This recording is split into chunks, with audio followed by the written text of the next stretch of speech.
De Blitterswijkse kermis is weer voorbij. Voor de 25e keer werd op Kermiszaterdag het kermisschieten georganiseerd door het Sint-Antonius Abtgilde. Inmiddels een traditie tijdens de jaarlijkse kermis die altijd weer bezoekers uit Blitterswijk, de omgeving en zelfs campingbezoekers die jaarlijks terugkeren trekt. Fijn dat we dat al 25 jaar vol hebben kunnen houden. Dat de mensen toch altijd willen kopen. En op een nieuwe locatie. Hoe is dit alles tot stand gekomen? Ja, dat heeft te maken met het Ooije-Wansum verhaal, met de hoogwatergeul. Het terrein waar we eerst zaten, dat wordt afgegraven en dat wordt overstromingsgebied van de Maas. Dus daar waren wij genoodzaakt om een nieuw terrein gaan te zoeken. En toen zijn we eigenlijk op het oude kasteelterrein terechtgekomen. En ja, eigenlijk is alles een beetje via onze eerste gildemeester Wilbert Ingepast, die ons helaas ontvallen is.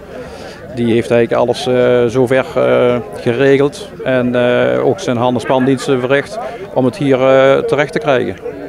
En ik zie op de achtergrond van u een bruggetje en daar is ook een speciale betekenis aan verbonden. Ja, het bruggetje was toen we hier kwamen, je zag nog een paar stenen uit de grond steken. Het is toen, heeft Wilbert gezegd van luister, dat bruggetje dat gaan we helemaal opklappen in de originele staat. Dus hij was ook degene die met schop op de knieën onder dat bruggetje zat om het vrij te spaaien. En ja, daar hebben we natuurlijk ook nog een kraan bij gebruikt, want anders was het natuurlijk niet te doen. En ja, hij is eigenlijk wat dat betreft echt de drijfveer geweest ook voor het bruggetje weer tot stand te laten komen. En hoe bevalt deze nieuwe locatie? Ja, geweldig. Dus, het is heel mooi. Het is eigenlijk een unieke gelegenheid om hier terecht te komen. Dus in het verleden zijn er al Jan Katlaan en Jan Frans al bezig geweest om het terrein hierin te verplaatsen. Maar dat kreeg toen geen goedkeuring van de gemeente, van Meer de Wansum toen nog. En nu zijn we eigenlijk toch op die locatie waar we heen willen. Het ziet er allemaal professioneel uit. De lijnen zijn gespannen, de geweren hangen in de riemen. Er zijn kappen aangebracht om de kogels op te vangen. En zo gaat dat al vele jaren. Ja, de echte oorsprong, zoals ik mij kan herinneren, is dat van Jan Katlaan, dat was vroeger de drijfveer achter het schieten, zeg maar. En die heeft dat eigenlijk in het leven geroepen toen. Van, we gaan met de kermis, we maken er een dorpsfeest van.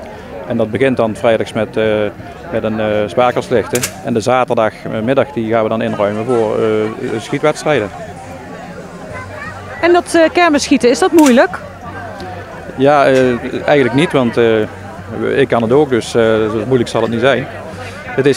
Je moet even in de gaten hebben wat precies de bedoeling is. Je schiet eigenlijk op een wipje. En dat is eigenlijk een soort dopje wat er op een fles zit en dat moet je er eigenlijk afschieten. Dus het is een kwestie van goed concentreren en goed kijken.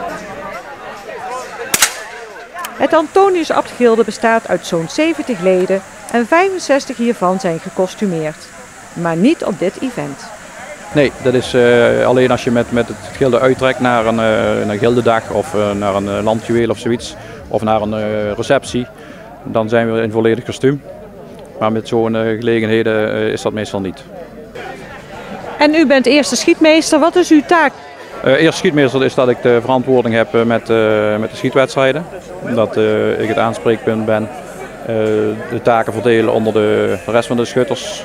Er zijn er meerdere die een wapenvergunning hebben. Dus die worden allemaal verdeeld. Die zitten nu allemaal onder de boom met laaien. Want het mag alleen door een wapenmeester gebeuren. Dus want ja, er komt natuurlijk, de veiligheid staat voorop in deze zaken. De traditie kermisschieten wordt ieder jaar voortgezet. Vanaf dit jaar op het nieuwe gildeterrein. Er is hard gewerkt om alles gebruiksklaar en veilig te laten zijn voor deze open dag. Toch moet er nog een en ander gebeuren, zoals een omheining.